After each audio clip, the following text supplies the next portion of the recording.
My staff always indicate that I'm always screaming at them, and really I'm not. It's just my normal tone of voice. Before I actually get into the presentation and introducing myself, I do want to express my gratitude not only to Chris Bennett, but also to the Planning Committee to allow me to be a part of the program again this year. And even though that Chris and certainly WSU Whatcom County Extension have done a tremendous amount of work in bringing this program together, what really makes it work are individuals like you. So thank you for coming and thank you for listening. And if anything does come up during the presentation that you do have questions about, I hope you will ask. When I had this slide up earlier, somebody asked what these things are. What these things are actually pumps. And this is one project I'm working on down along the Columbia River. Actually, the size of these pumps is kind of deceptive. If there was actually a human standing here, whoa, I don't know what happened. Oh, the screen here anyway is different. They would come up to about the panel. Most of these pumps are about 1,500 to 1,700 horsepower.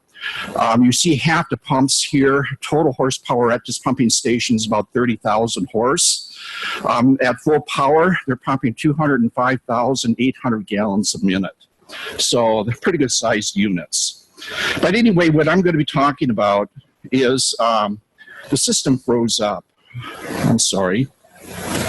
Is there something that I did here? Here, maybe escape key always works great. I'm going to have to use that more often.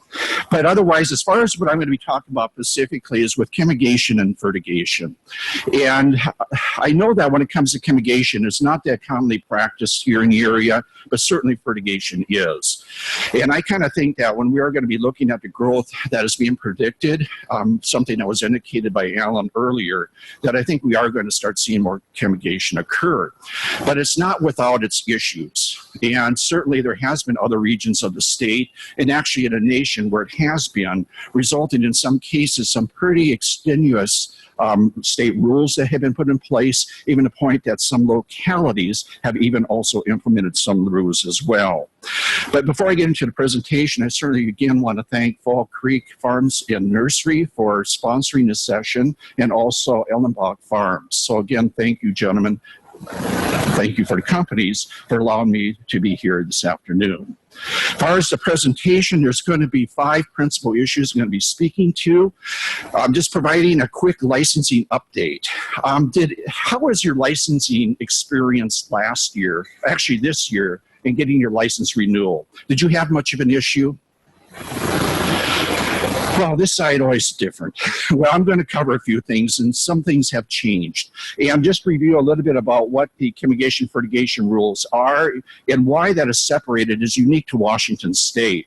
Looking at some of the safety devices that are required and getting into some basics of drip irrigation. And again, if you do have questions, please ask. And that's the sole purpose of this slide.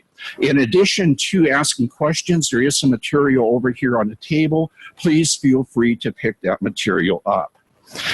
Again, it is that time of year as far as renewing your license, so please take time to pull it out and check it. And for certified applicators, there's that annual renewal fee that you do need to be aware of. Check your recertification credit status and verify your recertification cycle.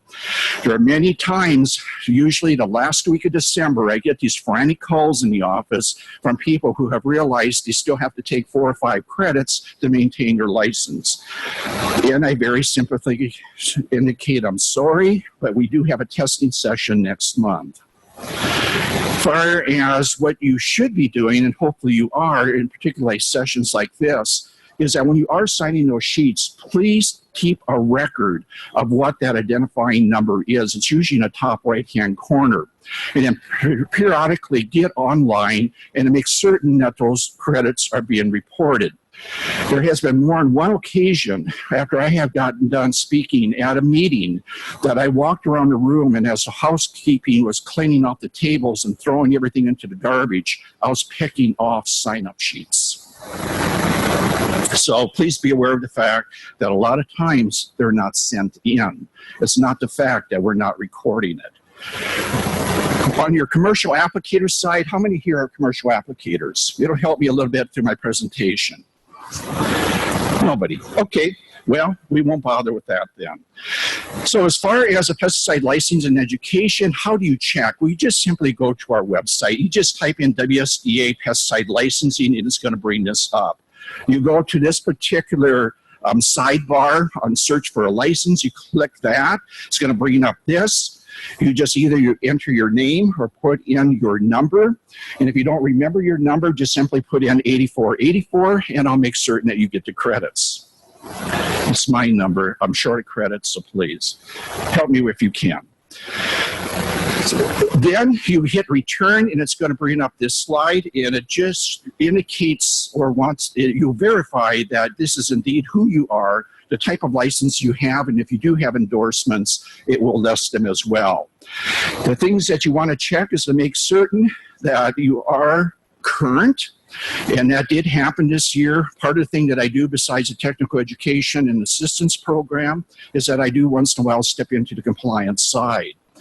And if I'm out there doing my ag use inspections, and this spring I actually caught quite a few people who were actually out applying materials who were not current in their license. And if that is applying a federal restricted use, that gets to be pretty bad. It's not only a state violation, it is also federal, and that's when EPA gets involved. The other thing that is happening, and maybe that's true of Ellen Boss and other companies, is that it is now tied into the WSDA database. And if you try to go in and purchase something and they type in the information, and if it comes back indicating that your license has not been renewed, they cannot sell you the product, nor will they sell you product. So again, a lot of licenses are tied into our database as far as selling materials.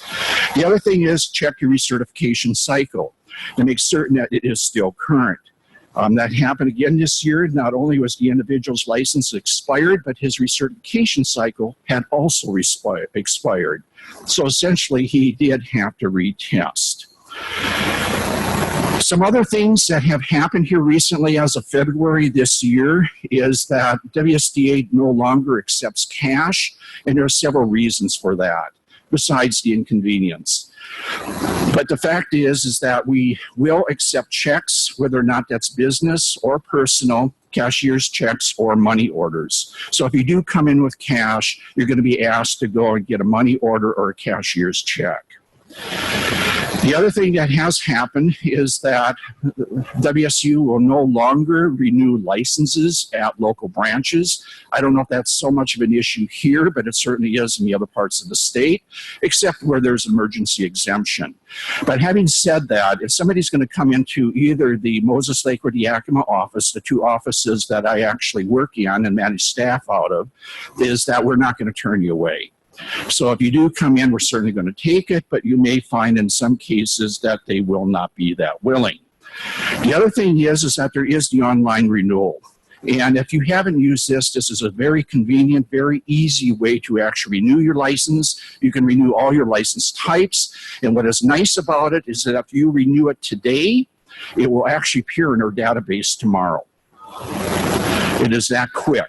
Otherwise, if you're going to mail it in this time of the year, if you would mail it in, there's a very good likelihood that it may not be processed until February. If you look at it, we're renewing anywhere from 60 to 70,000 licenses a year. It takes time to process. So maybe one way to do it is do it with electronic check. And there's only a $1 transaction fee. It may not seem like progress, but it is an improvement.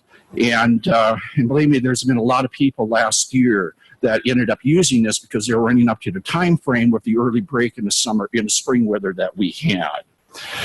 And the process is that when you do get online, and if it doesn't come up, there's really three things that have happened. Either it has been suspended because of maybe some type of infraction, you're out of the recertification cycle, or it has not been renewed in the last 2 years. If that happens, then it's just a matter of going through the regular renewal process. The system that we use is actually an e-payment out of U.S. Bank. And if you have a savings account or a checking account, it's not the fact that it has to be active, is that when you have an account, you have a routing number that you use to fill out the online form in which that $1 transaction fee is assessed against. And how you get into that, you just go right back to our licensing and education web page. You click on renew a license.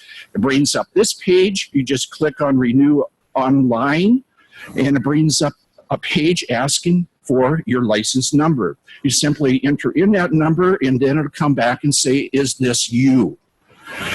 You just verify, yes, this is me. So you just continue, and it's going to come up and it recognizes the fact these are the licenses that you do have. In this case, as far as me being a public operator as well as a private, but in this case, you're only assessed the fee on the one. You just enter in your initials, as you see down here on bottom. You hit return, and it brings up what that fee is. And if you need to add multiple people, the system will allow you to add multiple people. And you hit return again, and just like any other type of database entry system, be that with LL Bean or if it's Cabela's or whomever you do online shopping with, it is the same process. Down on bottom where it actually asks you for your routing and banking number, again, this is the information that you received at the time that you opened up your savings or checking account, and that's the information that you enter into it. You hit return, it's entered into our database system, and by tomorrow it will actually appear online. It is that quick. And for $1 fee, I think that's pretty nice. We will not, at least in the near future, get into the point of accepting bank cards, be that either credit or debit. Two reasons why: we are prohibited from state law on paying the exorbitant fees that these services do require. And that's one of the principal reasons why we are not doing it. The other thing is it's going to require us to completely reprogram our database, which would be a horrendous fee. So any questions in that regard? All right, I still see faces looking at me. Nobody's nodded off yet. Okay, on occasion, I have actually wandered through the audience and kicked chairs. So if I do see somebody nodding, I just may do it. I'll grab the microphone and walk off. But really, the core of my presentation is dealing with chemigation and fertigation. My duties did change here as of July. In addition to still supervising the Chemigation and Fertigation Technical Assistance Program, I also do supervise the soil fumigation program and now the farm worker education program statewide. So with the challenge that was actually conveyed this morning about working with the berry industry and doing trainings, believe me, I'm going to be visiting with some of you to see whether or not you'd be willing to host some type of train-the-trainer program or hands-on handler program here sometime this spring or sometime next fall. As far as the Chemigation and Fertigation Technical Assistance Program, the goals still remain what they always were. And these rules that comprise these two programs have really stood the test of time. Matter of fact, we've had at least 3 states now that have used various parts of our rule in writing theirs. But it has been and always will be protect human health from pesticide exposure and then also the environment from chemical contamination. And our principal interest is through voluntary compliance to achieve those pesticide laws and rules. And how that works is that if I am asked to come out, or if I ask you if I can come out and you allow me to come out, we can walk through the system, we'll take a look at it. If there are problems, we will note it, we will correct it, and we'll move on with life. That's what technical assistance is. Now, if I'm responding to a complaint, as what I did this past year in this area, it's too late to ask for technical assistance. I now have my compliance hat on. And if something is found wrong, it's probably going to end up in some type of punitive measure. So those are the differences. Technical assistance, always ask for it. We will respond as quick as we can. I do have a web page. I do not have many handouts over here. The reason why, everything is on a web page. And I know everything is on the web now, but believe me, there is a lot of information on this.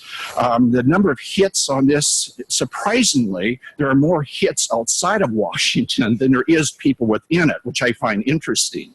And but there, I have even what they refer to as a listserv, which is a periodic newsletter that I also put together. So my contact information is on the right. And again, as far as anything you really wanted to know about chemigation and fertigation in the state of Washington is on this site. So please take time to take a look at it. And as far as what is chemigation and fertigation, I think before we actually start, I think we should be looking at some definitions. And why we actually separated it, I'll get into here as a part of my presentation. Why are there two? Well, Washington State is unique. It is the only state that has them. And why that's important, I'll get into in a little bit. Chemigation is strictly the application of a pesticide or system maintenance compound into an irrigation system. So, with that definition, if I'm putting in either sodium hypochlorite or, let's see, another common one is with xylitol, which I think is hydrogen dioxide, would that be considered chemigation if I'm injecting it for the sole purpose of cleaning, let's say, drip line from either iron producing bacteria or if it's a calcium buildup? If I would inject sodium hypochlorite or hydrogen dioxide, xylitol, would that be deemed a chemigation in this state? That's where you respond. That was a question. Credit is depending on whether or not you respond. Yes, it is. Absolutely. That's what system maintenance compound is. On the other side, you've got fertigation. And fertigation is the application of a plant nutrient soil amendment, including even processing water and effluent into an irrigation system. Now, with that definition, if you inject humic acid or folic acid, is that deemed to be fertigation? Yes, it is. So if you are even far as molasses that we see some individuals who are injecting, at least in the Columbia Basin, that also is fertigation. Now, as far as the chemigation rules, a lot of people are still surprised that these rules are as old as they are. Actually, they date back to the Federal Label Improvement Program, and that program actually was initiated by EPA in the mid-1980s. And the reason why is that they had deemed the labels to be very deficient, poorly organized, or in some cases the information either confounding or inaccurate. And believe me, I still find those labels. Matter of fact, in preparation for this presentation, there are now 6 labels that are going to go through departmental review. And if they're going to be used for irrigation, they are going to be withdrawn because information is either wrong or lacking. But what it is with the label improvement program, and that label improvement program required all product registrants, BASF, Dow AgroSciences, DuPont, Syngenta, whatever, that as of April 1988, they mandatory had to have information on that label as far as how the product is supposed to be used if it is going to be used through an irrigation system. If that information was not there, that label could not be used for that purpose. Washington State, like about 39 other states, took that federal legislation and actually wrote state rule. That was initially passed in October 1989, not passed but enacted because it is a rule. The fertigation occurred about a year later. As I indicated, as Washington State is the only state that separated these two. If you go to any other state, if you inject a pesticide or fertilizer, the same guidelines apply to both. When we sat down with our committee, and we did that through, was it 1999 through 2001, and we actually did have a representative here from the very industry on that committee when we revisited these rules. The belief is that they are distinct enough that they should be considered differently. However, a lot of the provisions, as I'll get into, are still very similar. We are the only state that did that. The other thing that is very different about Washington State is that these rules are performance-based. It's referred to as providing substantially equal protection. And what that means is that if you can prove that what you have done is meeting the intent of federal and state law, we will authorize it as a department. That is unique to Washington State. No other state wanted to touch this. When we did this, they told us there is going to be a point in time when we are going to regret doing this. We hit that last year. And why, I'll get into it in a little bit. But the mere fact is that we have people pushing the envelope. And one thing they need to realize is that this is not a mandatory. We can always say no.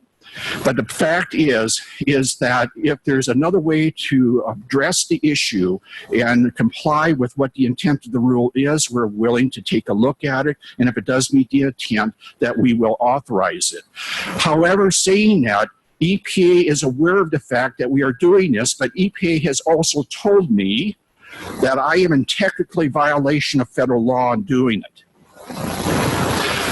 So you can understand that if I come on site and I express a little hesitation on what I see and I say no, there's a reason why. It's not you, it's me that they're going to come after. All right, looking at the rules. Chemigation rule. Is a license required? Yes. Is it for fertigation? No. Field posting required for chemigation? Underneath the worker protection standard and label, yes it is. How about fertigation? No. Record keeping required for chemigation? Yes. Pesticide application. What about fertigation? No, not yet. And if we kind of start seeing what is happening in other regions of the country, particularly with the Mississippi River Basin in Florida right now, I don't know if prescription applications aren't going to be in our future. I hope not. It all depends what industry does. EPA oversight. Does EPA oversee fertigation? No, they don't. From that point on, everything else between the two rules are the same. Even to the point that the references in the language is the same. They read almost essentially verbatim. Now, on products that are authorized for chemigation, when you look at a pesticide label, is that pesticide label has to indicate whether or not that product can be used for chemigation. It cannot remain silent. Can Zeo be used for chemigation, yes or no? What does that say? No, it cannot. Every once in a while, a label is silent, and if that's the case, it is explicitly understood that it cannot be used. And one such label recently I saw where that was the case was Chateau. We have a bound and a fungicide. Can this particular product be used in drip irrigation systems, yes or no? The label must also specify the type of irrigation systems that it can be used in. In this case, yes, it can be used for chemigation, but can it be used for drip? Okay, I heard yes and no. Well, what does it say here? Does it list drip? No. But what does it say down here? Whoops. This was, I guess the term used a couple of elections ago was Chads. This is something that apparently was a holdover from a prior label. This label, the way it is currently written, is invalid for any type of chemigation. And this is the one of those that we're going to be sending in to make certain that the registrant corrects it. Case of Untitled, can it be used on drip? Yes, there it is. What strip tubing irrigation is, I have no idea. I hope to get hold of somebody from DuPont and have them describe to me what that is. And that's been a part of some of these labels, is that there is information that really is sometimes senseless. It really doesn't make any sense. And believe me, there are a lot of times we do get requests for interpretation. Probably on a yearly basis, I respond to anywhere from 8 to 12 requests for interpretations on the label. Some of those we can do in-house. Sometimes it may go all the way up to the Attorney General to render a decision. But I appreciate the fact that people are willing to call and ask before they go out and do something. In one instance, and this did happen 2 years ago, I even had the registrant of the product call me and ask me to interpret their own label. Wow. There's really 7 principal points to the chemigation and fertigation rule. The first one is that the applicator must demonstrate that the application is not going to pose some reasonable foreseeable harm. This is what I refer to as the show me provision. And this also goes back to the engineering controls. That the grower says that the way it's designed, it cannot result in any type of backflow. I says, well, fine, show me. If you can demonstrate the fact that it won't, we will authorize it.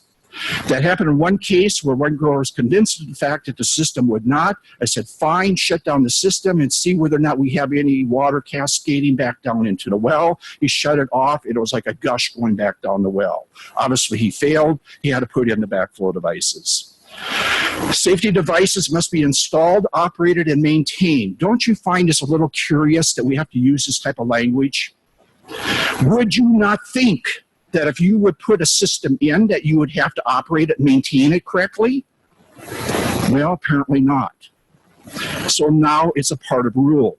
If you wonder why rules are becoming longer and more complicated, well, it's the fact that we have individuals who are arguing the other side of it, saying, and this did actually happen. Nowhere in rule did it say that it had to maintain it.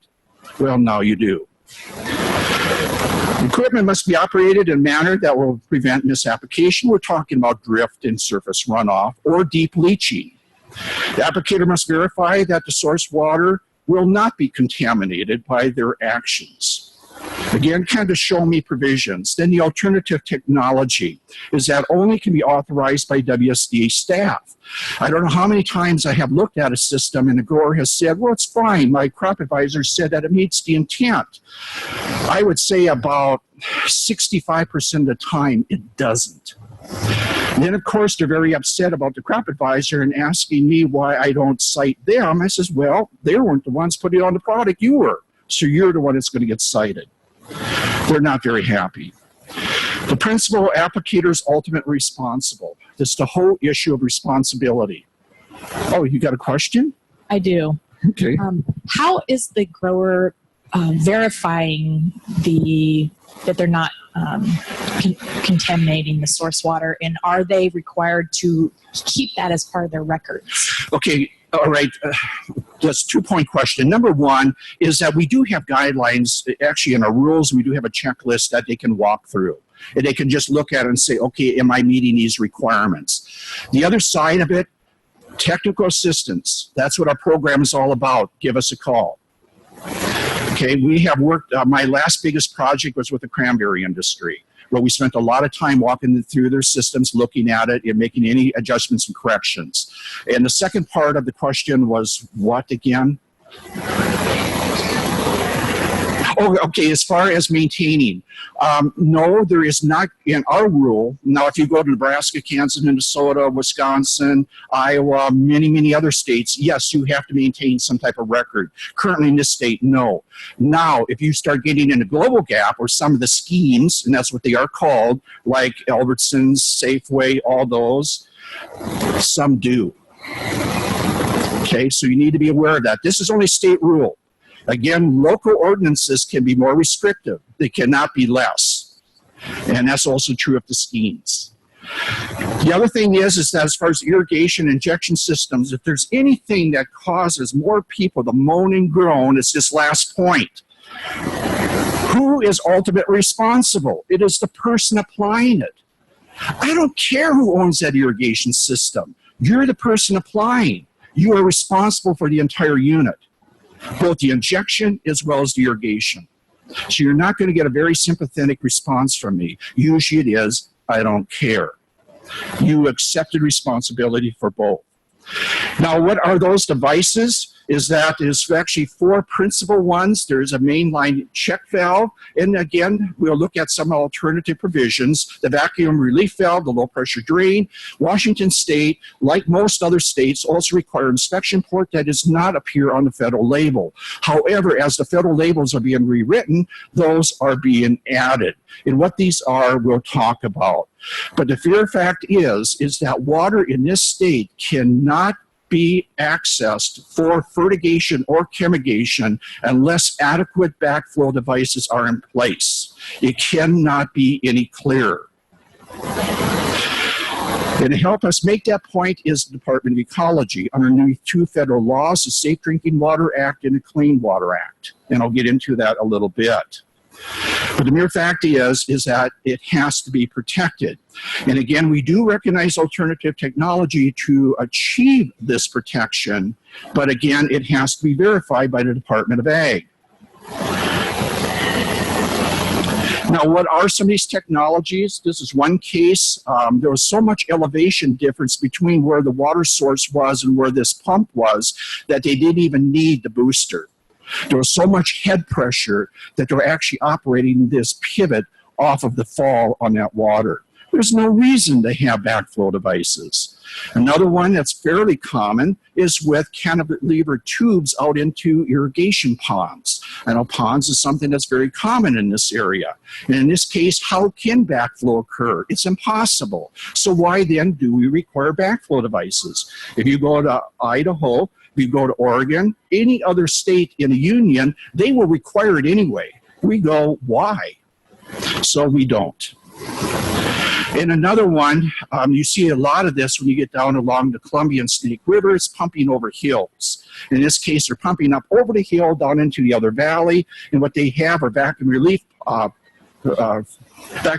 devices up on top of the hill. So if they lose power or pressure at the pump, it'll actually vacate the line by leaving water in. There was one case where there was one grower that was actually pushing over a 500-foot hill. A lightning strike took out the pumps on the river. Well, unfortunately, the vacuum relief valves were not large enough, and they actually collapsed the 48-inch main line. It happens. Believe me, now he has a lot of vacuum relief valves. So again, any substituted technology we need to look at, we need to evaluate. Principally, what we do see out there is the irrigation mainline check valve. It does not necessarily have to be it, but it does have all the components in one device. Again, that vacuum relief valve is the whole intent that if you do lose pressure here, if you shut down the system, it's going to let air into the system and vacate it, so it's not going to start cascading down into the well because it's overcoming your check valve.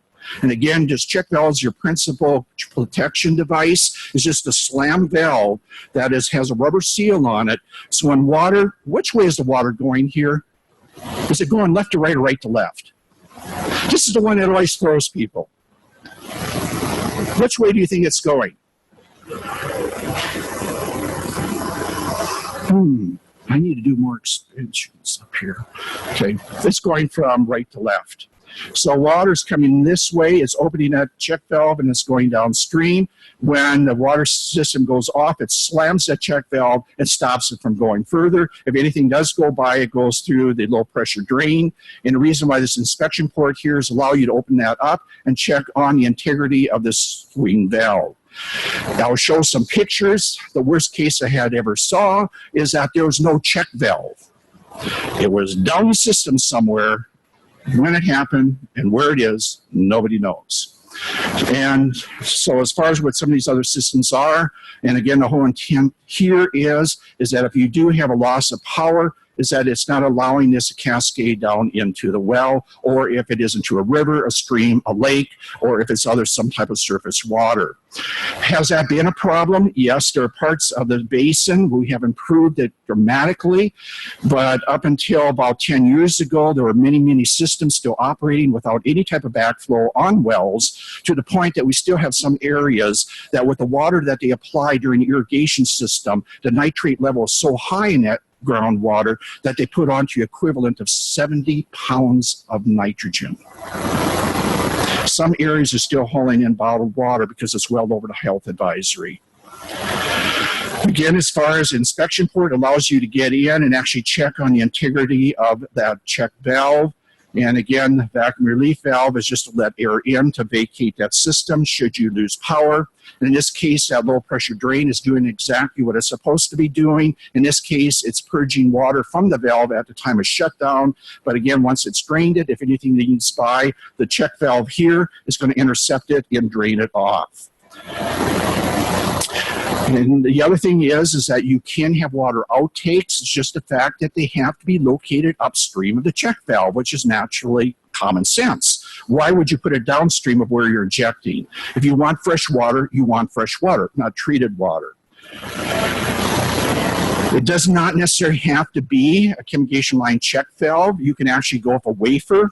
This one is a tough skin. There's many different types on the market. You can actually buy these. They're called spools. And they have the inspection port, the vacuum relief valve, and also the low pressure drain. Now in this case, you see it's not a quick release, it is a turn in. What happens if they're operating about 150, 180 PSI and more, the highest pressure system I ever inspected was 300 PSI.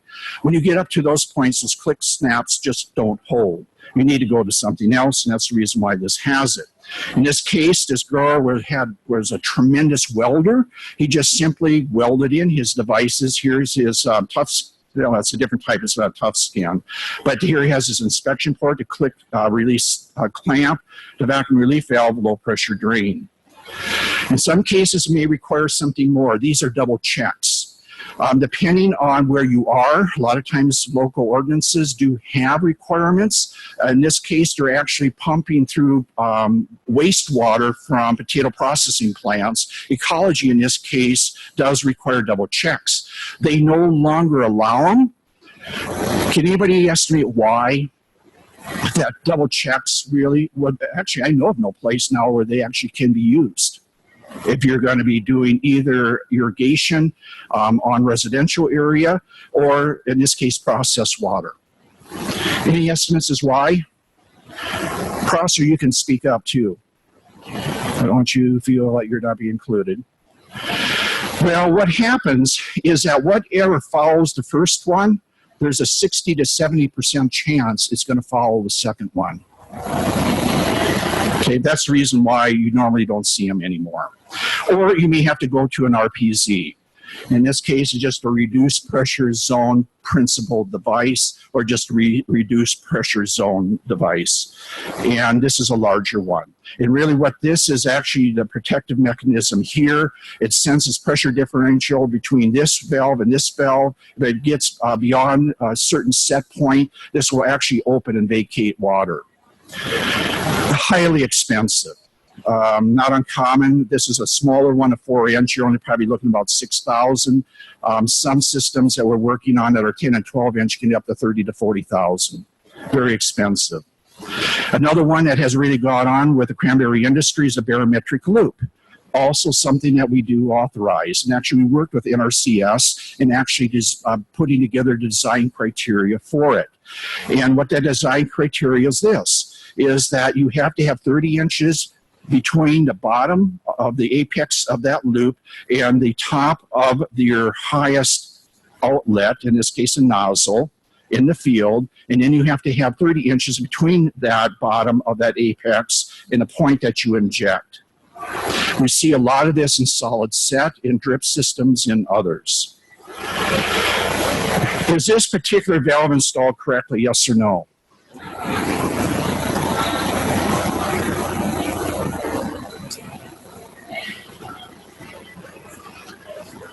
Okay, the silence is because I'm waiting for a response. No and yes, depending on which valve. In this case, we had a grower who asked whether or not we would allow this to be installed because he didn't want to come in with a hydro hole and bust up concrete to the cost of about 8 to 10 grand. So what we did is that we went to Pierce and we asked Pierce, will you allow your valve to be installed up to a 45-degree angle? After about 8 months of testing, they came back and said yes, and they also supplied the design criteria. So yes, it can be, but only Pierce. If any other type of valve is installed on this, it is a violation. Okay, one thing that has been rather surprising in working with industry is that how frequently we found these systems to be non-compliant. We have looked at probably about, 1,500 systems now statewide, and out of those 1,300 to 1,500, less than 15% were actually compliant at the time of initial inspection. In this case here, you see on the right-hand side, this was an inspection I actually did in the basin. And when I reached in, I thought, there is something strange about this. what is wrong. So I dipped in my camera, took a picture, and this is what I saw. I went to the grower and I asked him, did you notice any problems with your performance on your pump and on your system? He says, I can't, there's something happened this spring. All suddenly, my pressure at the pivot dropped by 10 psi. I don't understand why. Do you think this had something to do with it? I don't know if you can see it. This is a stick. And here's another stick that actually wedged this valve open, and it was actually now starting to tear away at that rubber seal. That's what he was trying to push water through. And as far as the linkage, it had twisted it and bent it. The problem with this is that it was a potato crop, and those of you who know potatoes, there's a lot of chemigation done on it. The problem with this particular system, everything was backfeeding into an irrigation canal. The problem from this field downstream were organic producers. You think that created a problem? Was this installed correctly? No. I had to appreciate this guy's novelty, but no, it's not going to work. Up to 45, yes, but not 90. Clam valves, very, very common. A lot of times they have failed because they haven't been checked since the day they were installed. When this individual pulled this apart, it was a show me. Yes, I can kind of agree that you feel that it's still fine, but why don't you just take off the plate here on top and show me that this check valve is still operational? It wasn't. As a matter of fact, it was laying on the bottom of the valve. Problem is, this is a well. Problem is, this is an area I was talking about earlier, that we have nitrate levels in soil, in the water table, up to 70 and 80 parts per million. This is another situation I ran into. They were actually fertigating. This water you see way out here, where did that all come from, you think? Well, it came from a failed irrigation mainline check valve. Just think of the water they're wasting. The problem is all that water out there also contains solution 32. Is this system compliant, yes or no? Okay, it has the wafer valve. It has a vacuum relief valve. What is it missing? Okay, the low pressure drain is actually right. It is missing. There's one other item. Right here, the inspection port. How are you going to go in and check this, whether or not that that valve actually, excuse me, the tough skin or the wafer valve actually is intact? These also do fail. Any problem with this picture? They're actually injecting. This is a water outtake that goes to a screen cleaner in a pond. How much nitrogen do you think was going out on the crop? The end of that stem on an injection was probably right here. Everything was going out into the pond. I guess eventually it was getting out onto the crop, but not the most effective way. This one, I still to this day yet, I'm still in disbelief why they would put a water outtake on the injection line into the system. And when I was actually doing this inspection, there was an individual who was doing cultivating potatoes. He actually got off the tractor, came over here to this site, and actually filled his thermos with water. They happened to be injecting an insecticide at the time. So I told him to throw away his, I can't believe it. Things kind of happen. Any problems here? Well, number one, that they're actually injecting where they should be having their water outtake, and where they should be injecting, they got their water outtake. They reversed it. This is not as far as a chemigation valve. It is a pressure valve. We did go to Nelson. We went to a lot of other manufacturers. We asked them, will you authorize your pressure check valves for use as chemigation line check valves? And he said, absolutely not. Never designed it for that purpose. It was never intended for that purpose. So don't ask. But what we do is that when we do inspect them and when we do find that the system is compliant, we will put a tag on it. And at one time, there was the agrochemical companies did require that these tags be on this to verify that they have been checked before they would set product, because they want to mitigate liability to them as a company. The actually, the most of the requests that we're getting now for people to, for us to come in and actually do inspections are because of global gap. Because in the global gap provisions, it does indicate that the water supply does need to be protected.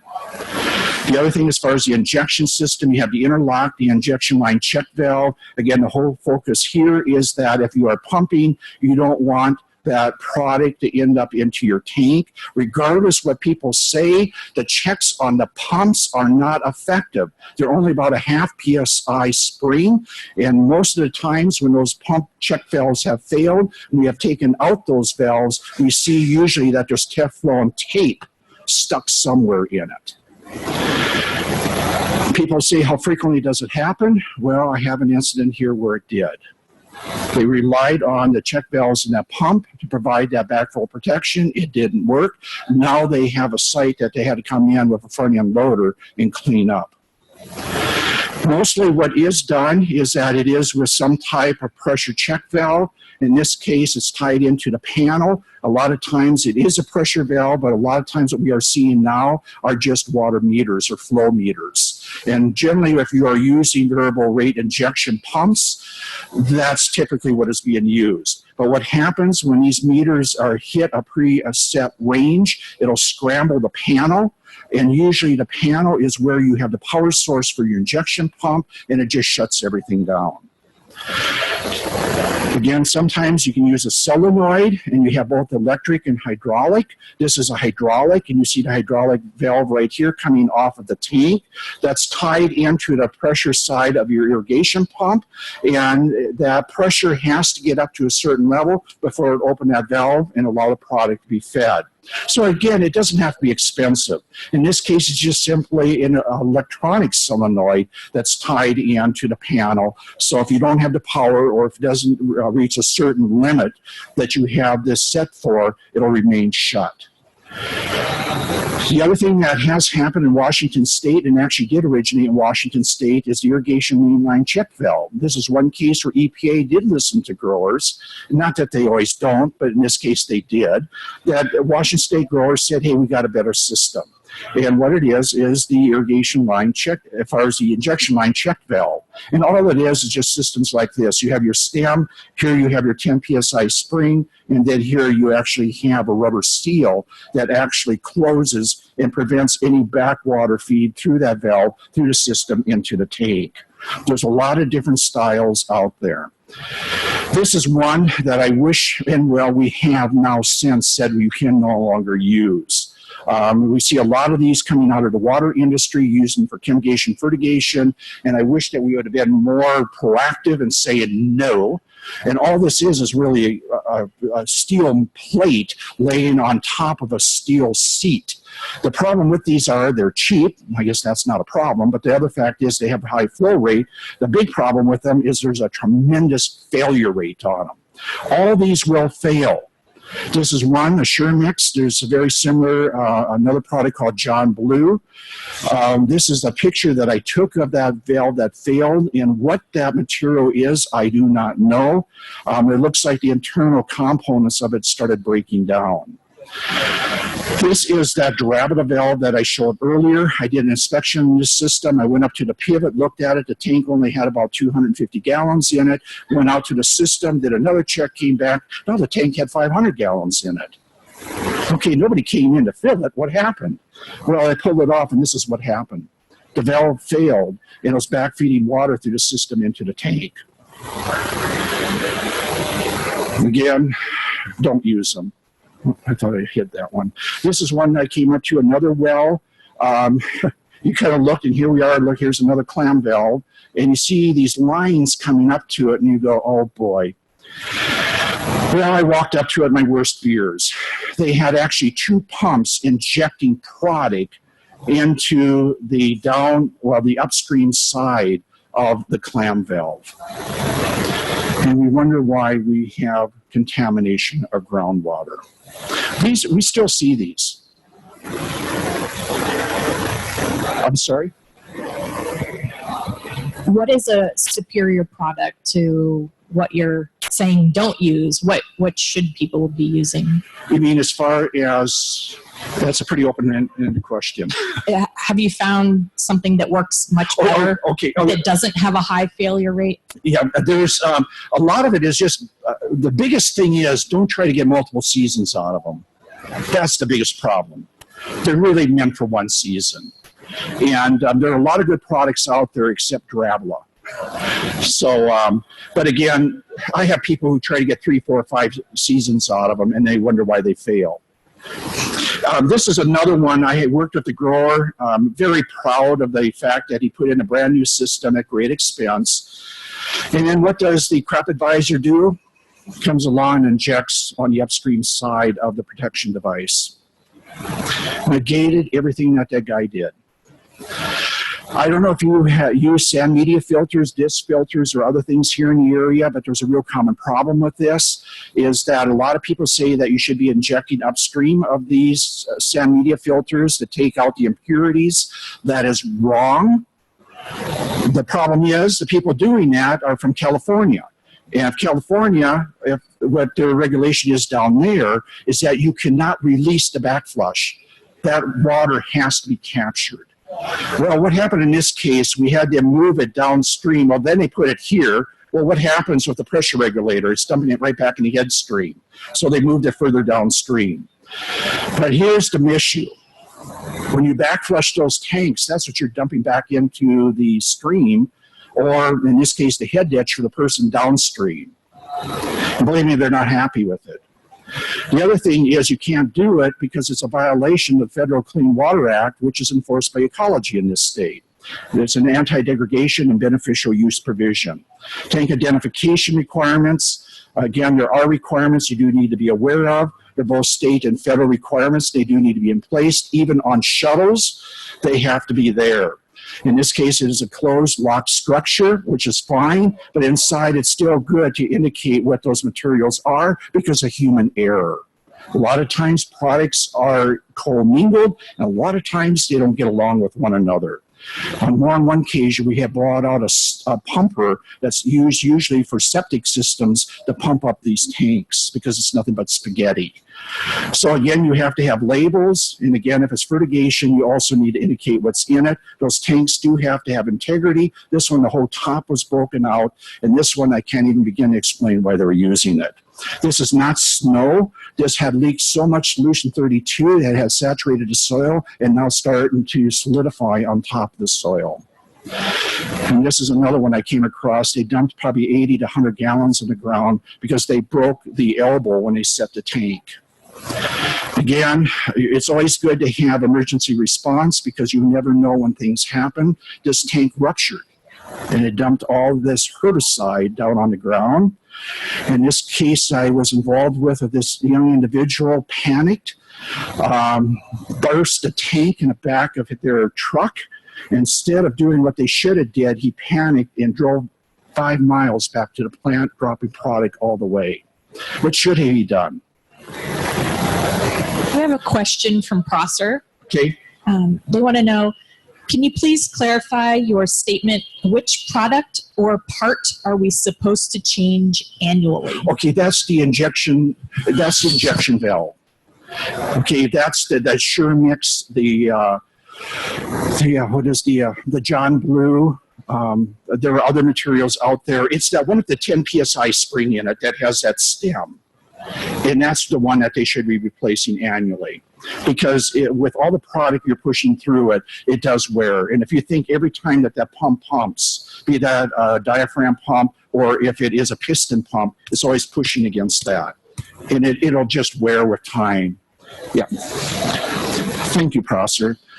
This is another thing, yes, and I'm going to get very quickly into the rest of this because this is actually the meat of the presentation, believe it or not, is that these labels, if you are going to use them for chemigation, will indicate that they have to provide uniform distribution. This is also true for fertigation. It's in state rule.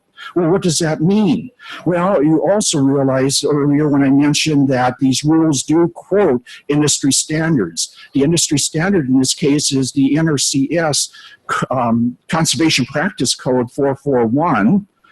And that practice code 441 stipulates that if you are going to use a drip irrigation system for fertigation or chemigation, it has to have a minimum of 85% EU, which is close to distribution uniformity. So that's what we will be assessing. And for those of you who are probably going to use Bite-8, providing that Section 24C is approved, and if we come out and do an inspection, we're going to ask you to verify to us that your system actually has an 85% EU. And this is what we did with the hop industry a while back when we were working with their growers to show them how you do that assessment. And these are some pictures of that assessment and how we did it. And what you like to see is a distribution uniformity like this, very high. This system was in about 15 years, but yet it was very, very high. What you don't want are systems like this, all over the board. There's a 6-fold difference in the emission rate. The target rate on this was 0.5 inches. If it's possible to get a negative on distribution uniformity, this did it. The other thing is that it'll also indicate at what stage do you need to be injecting in. Is it the first part, last part, or the middle part of that cycle that you actually are chemigating? Well, the label usually will stipulate. And again, with this particular label fund, tell us it also does say that it does need to have, must have good distribution uniformity. The other thing is that you need to understand is what is the rooting zone of these plants?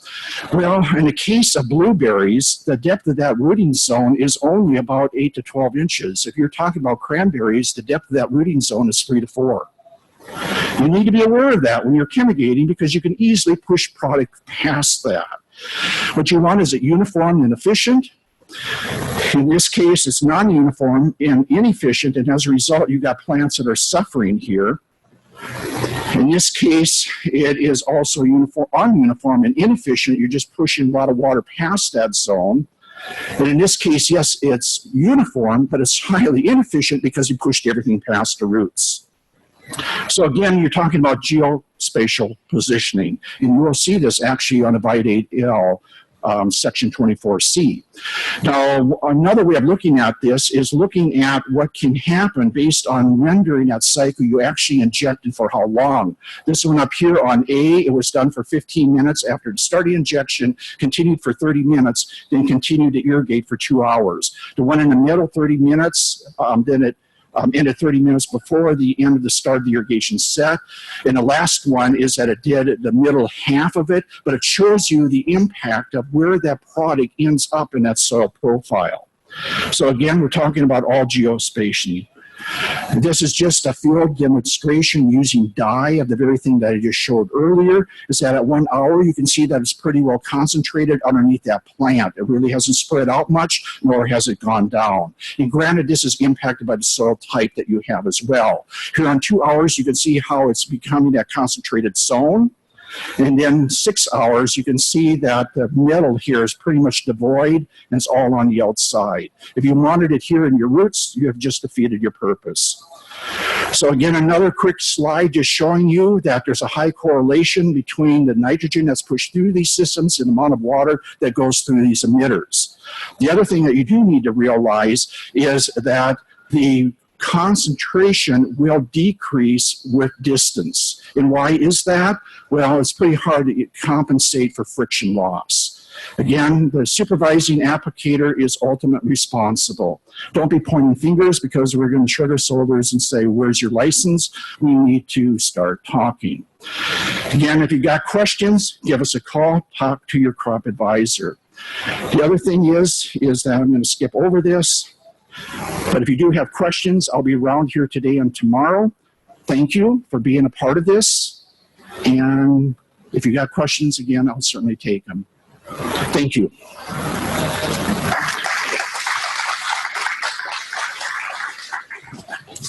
Thanks, Tom. That concludes this session. We'll take a quick 15-minute break now. And again, we'll have pesticide credits for Washington and Oregon, not BC, for this this session. And if you could return those surveys in the back, that would be great. And if you're interested in Tom's presentation, it will also be on the Whatcom County website after the conference along with all the other ones. So if you want to return to it, feel free. Remember to call if you ever have a question. Thank you, Betsy.